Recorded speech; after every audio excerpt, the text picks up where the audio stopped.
ఆ రోజు మీరు సినిమా థియేటర్ లో ఉన్నప్పుడు బయట అంబులెన్స్ ఎందుకు వచ్చింది, ఏం జరిగిందని తెలుసుకోకుండా మీరు టోటల్ సినిమాని చూడటం జరిగింది, ఇంటికి పోవడం జరిగింది. నెక్స్ట్ డే మార్నింగ్ దాకా నాకు ఆ విషయం తెలియడం చెప్పడంతో మాకు అర్థమైపోయింది మీ సినిమా ఎంత కలెక్షన్ చేస్తుంది అన్న ఇంట్రెస్ట్ మీద మీ జాస ఉంది తప్ప నేను పోయిన దగ్గర ఏం జరిగిందని తెలుసుకునే ప్రయత్నం చేయలేదు.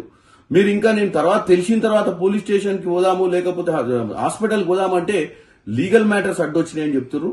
ఒక రియల్ హీరోగా మీరు మాట్లాడినట్టు లేదు. ఒక స్క్రిప్ట్ తీసుకొని ఆ స్క్రిప్ట్ చదివినట్టుగా ఉంది.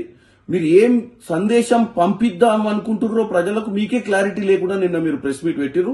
డెఫినెట్ గా ఇది వేరే హీరోలు గాని వేరే పొలిటీషియన్స్ గాని వేరే ఎవరైనా ఈ రాష్ట్రంలో ఇది ఒక ఎగ్జాంపుల్. మనం ఎక్కడికన్నా పోయినప్పుడు ఒక బాధ్యతగా ఉండాలి. మన వల్ల ప్రజలకు నష్టం జరగొద్దు అన్న ఒక సందేశాన్ని ముఖ్యమంత్రి గారు పంపించినప్పుడు మీరు నన్ను హ్యూమిలియేట్ చేసిండు, నన్ను హ్యూమిలియేట్ చేయడం జరుగుతుంది, నన్ను ఎందుకు టార్గెట్ చేస్తున్నారో నాకు తెలియదు అని మీరు ప్రెస్ మీట్ పెట్టడం మాత్రం చాలా విడ్డూరంగా ఉంది.